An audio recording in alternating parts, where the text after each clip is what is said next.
Hello, everybody, and we're back again. I know that Brooke was here live not that long ago talking about some really awesome accelerating your business stuff. So if you didn't see that live, it's on our page and just scroll back a bit and you'll be able to find it. It is worth listening to.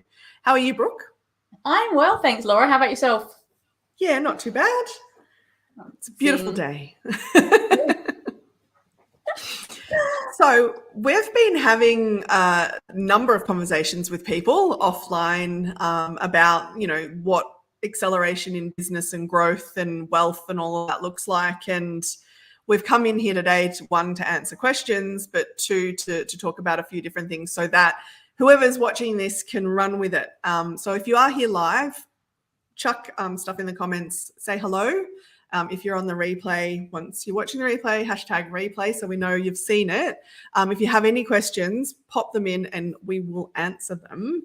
But yeah, do you want to just maybe give us a highlight of the different things that you said last time as to how you can help accelerate the business? And we'll start there. Yep, absolutely, Laura. So what I was talking about on Monday was about the 4 different keys to accelerate your business growth and really to know if the moves you're making in your business are actually the correct moves, because that can be one of the questions and is one of the questions we get from clients all the time. Well, I'm doing this, I'm doing that. I don't know if that's the right move for me. And the first thing that we would say to that is there is no one strategy, one approach, no cooker cutter here. So you need to really understand the 4 different elements that you need to make sure you are making those right moves. And so the first one that we will always talk to you about is strategy. The moves that you're making in your business, is there a strategy behind them? Are they strategic moves, or are you just sort of like throwing that spaghetti at the wall? Are you just trying everything and anything? Are you following this guru, following that one, and just changing tactics all the time? So the first thing is your move strategic? Is there a strategy? And not just a strategy for that launch, but even like, what is your greater plan? What is your greater strategy? Where are you heading? Where do you want your business to go? And is the move you're making part of that? Yeah. So strategy is the big one to start with. The next element to have a look at in the move that you're making is there profit in it?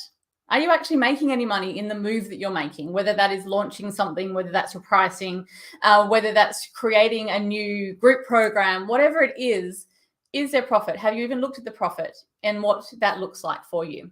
You cannot expand your business to where you want it to go if you don't have profit. If you're not making money, you're just not making money, are you? You need to have profit in the moves that you're making. And of course, there is the energetic side as well. The moves you're making in your business, are they aligned with you? Again, we see this all the time. People making moves that aren't aligned with them, with the impact they want, with their values, because they're following moves that other people are making, or they're following somebody else's strategic plan, or the 4 steps to whatever the income goal is that you want to have. People just follow those along. And they don't feel great about it. There's something a little bit off, but they still continue along that path, can keep making those moves. But if you're not energetically aligned with the moves you're making, they're not going to have the impact. They're not going to have the effect. You're not going to be able to have that reach that you want to have. And so the last one, the last key that I spoke about on Monday was, what's your community like around you? Mm-hmm. Where are you getting your information from? Do you have trusted people that you can bounce ideas off? Do you have that safe space where you can go and offload when you have a bad day, when you have a problem? I know that was one of the biggest challenges I had when I was working on my own. I only knew what I knew. I didn't know anything. Like, it was really hard to grow outside of my own information and what I'd gathered. And so having those trusted people around me, having mentors, having advisors, having people that I could bounce ideas off was just priceless. It absolutely changed everything and does change everything. So that was the 4th key, making sure you've got that group around you. You've got those people that you can rely on, bounce ideas off, and just get to grow, because that's what we need in our business. If you want to have growth, you need to have those 4 elements. You need to have strategy, profitability, energetically aligned with those moves, and then also have that glorious group community around you to be able to feel safe and secure with. Absolutely. So, And the one thing I'll jump in that last point is that there's a tendency to think you have to stick with the same person or people for years on end. And I just want to share an experience of my own. And, a good advisor is worth keeping around for sure. But it is very natural and normal that there's certain times in your business where there's a particular focus. And so therefore that advisor who's great with the overall may not be that particular person that can take you to that next level right now, but you can work with them for a period of time to help you with that particular focus. Once that is, worked on, you can then move on to someone else. Where I see, and I'm not saying go and hop, jump, skip to all these different people, but you can actually choose what your priority is and what your focus is and find the person or people that can help you in that moment. What I see happening a lot of the time, and I do this myself in terms of I have a number of different people. I have an advisor base that doesn't change, but then I do work on specific things with different people. And a lot of clients who start to work with us tend to be working with 4 or 5 different people at the one time. And that's not what I mean. Yeah. I don't think as humans we have the capacity to learn and implement and integrate when we're hearing 4 or 5 different things from different angles. It's just like multitasking. You cannot do it effectively. And so it is about asking yourself, what is it that I need right now and what is the focus, and getting the help on that focus, because there's always more than one thing that you need to work on. But pinpointing the focus, getting that support, and then moving forward is priceless, as Brooke said. So I just wanted to jump in with that one. Absolutely. So we're here for questions and answers. And one of the questions that we had come through is, how do you charge your worth? Which I love that question. And pricing, for those of you that know me, is something that I spend a lot of time doing with people. And this is the answer. And I would love to hear your thoughts too, Brooke, to this question: how can you charge your worth? And my answer is, charging what you're worth is bullshit. Yeah, I'll just let that land for a second. What I mean by that, though, is that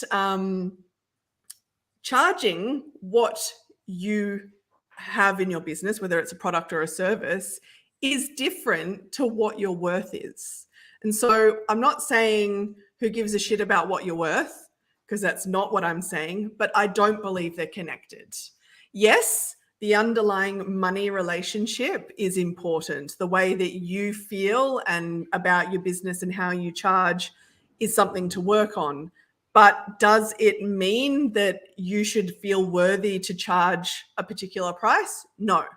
And what I mean by that is that when people come to me and say, I want to be accessible, but I also want to charge my worth, what I'm hearing is, I want to be accessible, and so I'm undercharging and I'm really struggling to make money and or have impact because I need more money and profit in my life. And they're 2 really different things. So I'll put this to you. If someone was to charge $300 an hour for a service and someone else was to charge $600 an hour for the same service, does that mean that the $300 an hour person is not as worthy as the $600 an hour person? No, it's bullshit. It is that one person is pricing for their particular needs to be able to run their business, and what it is that they're doing is all they need to price for, versus someone that might be doing $600. The inclusions might be different or whatever it is. And so I just want to put that out there from that perspective. What you really need to know is, what do you need to live? What do you need to make to be profitable? What do you enjoy doing? Are you choosing to be high dollar, low number of people, or many people at a low price point? Because that business setup is very different. So therefore the way that you price is very different.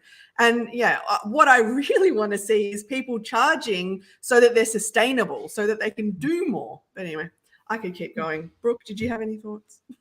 Well, no, I completely agree. And pricing is one of those huge areas, and it involves all of the pillars that we talk about. Yes, it involves the strategy behind pricing. It involves profit in your pricing. It involves energy in your pricing. Like Laura says, it's not about pricing for your worth or what you're worth. but we also have to energetically understand, you know, I say to clients often, if I told you to put a 0 at the end of all of your prices, like, because you know you're worth it, or that, how does that feel? And the reaction is like, oh, and I'm not saying go put a 0 on the end of your prices. That's not what I'm saying at all. But it's also understanding the relationship you have with pricing through energetics, through your strategy, through your profit, and actually looking at it on every basis, practically and energetically. What do you need to survive? What do you need to make money? What do you need to make profit? How does your pricing become part of that strategy? Like Laura says, are you top higher priced items with smaller facilitating smaller groups, or what does it look like? It's a big question, pricing, which is why we have that pricing session to really dive deep into it. And the interesting thing is I had one of those sessions this morning with a business that is bricks and mortar and online. So it's an interesting business, and there's some product and there is also services. And what they thought the pricing session would look like, which is, okay, here is what it is that I'm selling. Give me a formula so that I know that this is the correct thing to be pricing, and so that I can price going forward. Yes, that's an element of what we do, but where we actually, in this 90 minutes together, did was look at what is the goal of your business? Like, where are your priorities? Is it in membership? Is it in product? Is it in, you know, if you could put it from 1 to 4, where does it stand? And does your website reflect that, first of all? Because what I do is I go through and look online and try and understand what it is that they do just from that information. And their priorities and what it was that they were trying to achieve was not reflected in any of their pricing, in any of their website. You'd think it was the complete opposite that they're trying to sell. And we tend to skip over that. And that's something that you can look at immediately yourself. What are my priorities?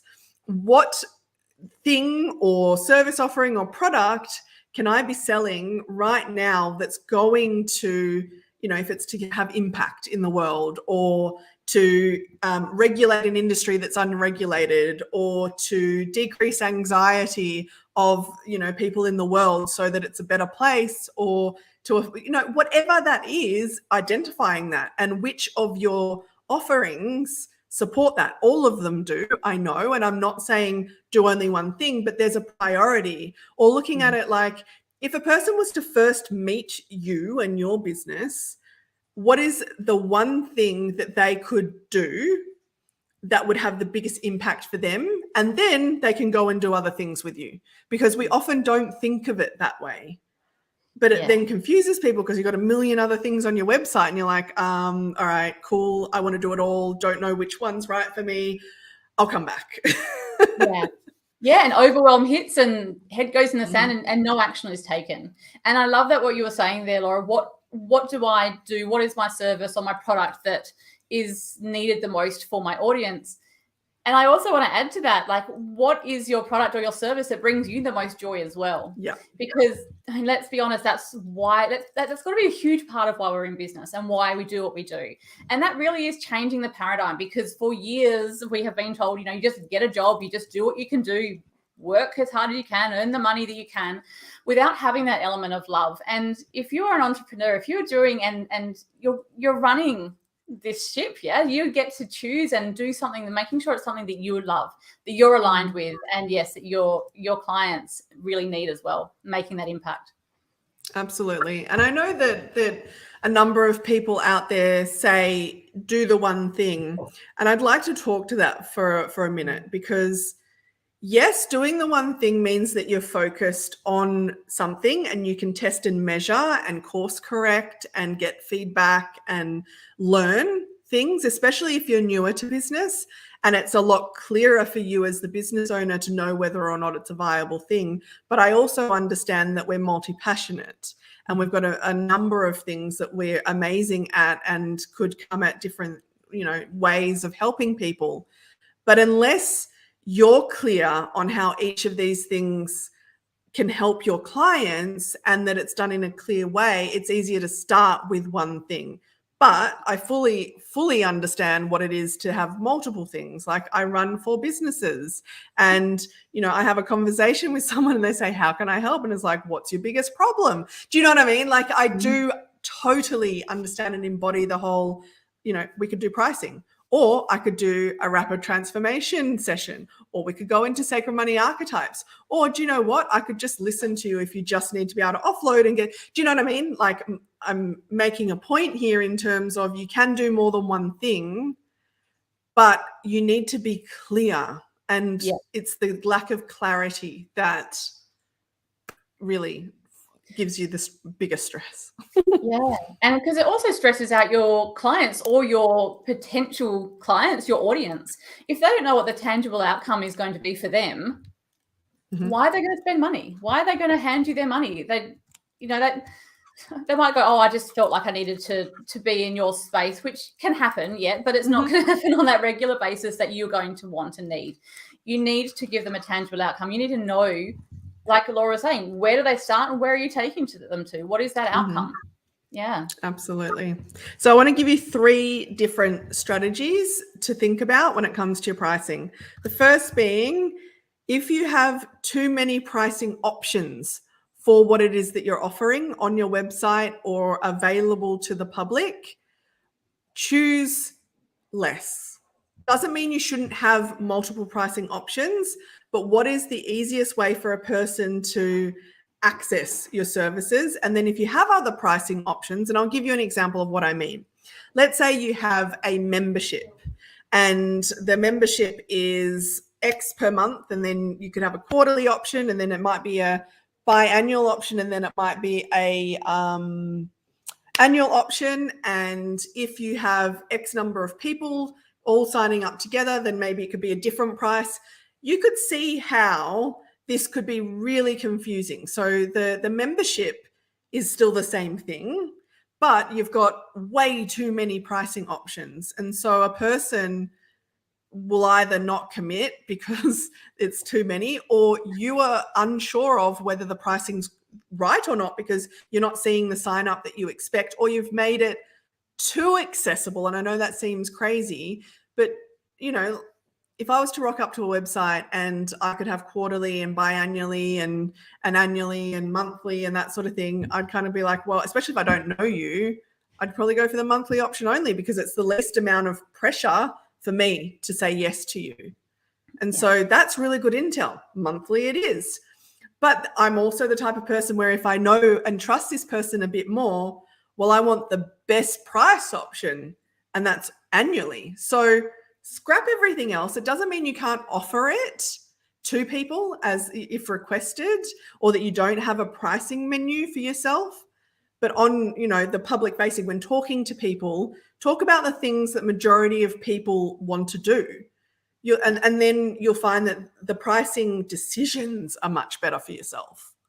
Yeah, absolutely. And part of that, if you are having multiple pricing options, there is, again, our beautiful 3 pillars playing out right in front of you. Like the strategy's not there, the profitability. And then energetically as well, if you are needing to have multiple payment options, that means you aren't really 100% standing in your power that this is what people need, that you're going to have the sign-ups. It's like you're getting that panic button, and I'll give you a month option, and I'll give you like quarterly options, and I'll give you, because you like, when you are able to energetically stand in that power too, you're like, this is options monthly, or then you can get annually at a discount. That's my strategy. I know I've got profit in it, and I am energetically aligned with that as well. So yeah, absolutely. Love it. The second strategy is look at your client journey. How do your clients approach you? What is the beginning or the starting points of them starting to work with you? How can you then go deeper with them? What else is possible? Because what we tend to look at is a package or a service in isolation, and we try and price just on that. And that then means that has to be absolutely the same profitability as another one. All services should be profitable, but there can be varying profitability depending on what the client journey is. And as long as overall in your client journey, so like, for example, most of my clients stay with me for a year. That's the average time span that I would expect and have seen. So therefore, what is the client value of that? And so how do I work with that person in that time, and what are the services that fit into that? If you can just reverse engineer those three things that I've just spoken about, you will have a profitable service, you will have a clear outline, and you will not be scared of your pricing. Yeah. Yeah. So that was the second one. No, The love it. third is know what you as a business owner need. And that ties in profit first, but I'm not going into profit first. How much do you need to take away from your business? So therefore, what else needs to be paid? What, obligations and compliance are there that need to be paid? And what does that look like from a revenue perspective? You can't underprice if you need to live on X dollars. Yeah. And yes, of course, there can be formulas and that sort of thing, but these are strategies that I want you to take home now so that you can start making that difference in your business and other people's lives. Absolutely. If you want to make that impact, you've got to have that set. Know what you need, have your pricing organized. Yeah, absolutely. Yeah.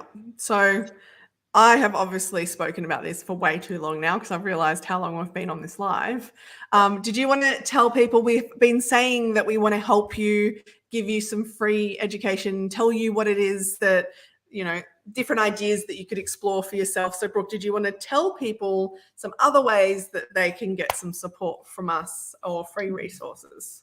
Yeah, absolutely. I've got 3 different resources you can grab and take away today, and you can start implementing them in your business. And they're simple solutions that will be that starting point for you to expand your business. So there's 3 different areas, obviously, as you know, about our pillars, and each one ties in beautifully with them. So I've got an income tracker. If you don't track your income, start tracking your income. This is something we spoke about, I think it was in last week's call, Laura, when we talked about that strategy. Start tracking your income. So that is there for you. You can download that and start now. And beautiful timing. 1st of August is only in a few days. You can start fresh in August with that tracker. I have then. But what's a bit different about the income tracker? Oh, yes. It is a little bit different. Our income tracker, there's lots of income trackers out there, but this one is very different, really, I should say. There's a few things about income trackers I don't really love. So we have created this one to have everything that we love in it. Yes, you're going to track your income on this. But there's 2 different areas. You're going to have the possibility to track the invoicing, so the total amount of invoices that you have sent your clients, as well as the total amount of income that you've actually received in the bank. So for example, you sell a $2,500 coaching package today, you've invoiced $2,500, but it's gone on a payment plan, so you've actually only received $500 today. So it's being able to track the invoicing amount and also tracking the cash amount. And that's really important to be able to understand for cash flow as well, to know what you've got, what you've sold, what you've got coming in. So we've got those 2 different areas, but we've also got some spaces for you to bring in energy into this money tracker. There is an area for you to be able to track how you're feeling, how your vibration, what your energy is like on the day. And this is really important, and it gives you so much vital information when you start tracking your vibration, your energy, how you felt on the day, and you're able to see what you actually received in income as well. So it plays such a huge part, especially if you're having to write 0 on your income tracker for a couple of days in a row, and then you can check what your vibration was like, and then you're like, well, actually, what steps did I take or didn't take in my business because I was feeling this way? Actually, was I following my strategy, or did I just go, I can't be bothered today because it's So yes, energetically tracking that. And then we've also got some little celebration points as well in there. So often we have clients who are like, I get the question, you've also had it all the time, Laura, too. What goal do I put down? Do I put down a stretch goal, or do I put down a goal that I know is achievable, or what should I put down? Both? And because they're worried about not hitting their goal. And so we have a celebration point as you're working through your income tracker. And it's literally, say your goal is $10,000 for the month, you split that up by 10, and every celebration point's $1,000. So every time you hit that income, you get to celebrate like you've hit your total amount. So when you get to that middle of the month and you haven't hit $5,000 of your income, you're not going to freak out. You're not going to get overwhelmed. You're not going to get like all upset and down about it. You've actually still been celebrating all your way through. So yes, the income tracker, if you've got any questions once you've downloaded it, send a message, hit me up, and I'll walk you through it. Anything you wanted to add about that, Laura, before I talk about our next freebie? Nope. I think I have some water because I'm talking awfully fast. The next freebie that we have got for you is a money meditation. And this... Oh, yeah. Yeah. Love my money meditations. You have got me talking you through... we actually take a journey through your lower 3 chakras. So it is going through and receiving a money message from each of those beautiful energy centers and what you need for your wealth expansion. It does go for half an hour, so make sure you have enough time, pen and paper ready to jot it down. But what you'll receive as you take yourself through this meditation will be vital information for your wealth expansion. Yeah, freaking love it. Get your hands on that one. And then we have our profit expander. It's a nicer name than saying your expense analyzer, because when people told they have to analyze their expenses, like, I don't want to. But I guarantee you, good, it's fun. There's even some mindset wobbles to be able to work you through if you ever get stuck. But that's going to show you how to expand your profit from like now. If you download that today, you can be earning or have created more profit in your business by the time you finish that workbook. So yeah, another one. Love it. We've had so much fun creating these. So jump on it. Feel free to ask questions. Yeah, I'm just super excited to be getting these resources out into the world again. And we're just going to drop a little something. We've got the mastermind coming up. So next week, we're going to be jumping in and talking about it. Oh, the work and the creation and the love that we have for this, and cannot wait to... Oh, so excited. I'm so excited. Yeah, it's been keeping me up at night. Like I keep waking up going, oh yes, and then we do this, then we do, like, yeah. Yeah, so if you're interested, we've got a mastermind waitlist, and feel free to jump on that, or you can PM the page and we'll get you on that list for you. But yeah, again, we are here to answer any questions that you might have about anything to do with business, anything to do with wealth creation. Even if you feel like we may not know it, we can at least point you in the right direction as to where to go. So do not hesitate. Absolutely. Was there anything that you wanted to add, Brooke? No, I think that's all. Awesome. Thanks, Laura. Awesome. Well, thank you everyone for being here. We will be checking the comments. You know where to find us, and don't forget to download those free resources. They are there to be used. So thank you, everyone, and thanks, Brooke. It's always awesome hanging out with you. Yeah, you too, Laura. See you next week. Awesome. Bye. Bye.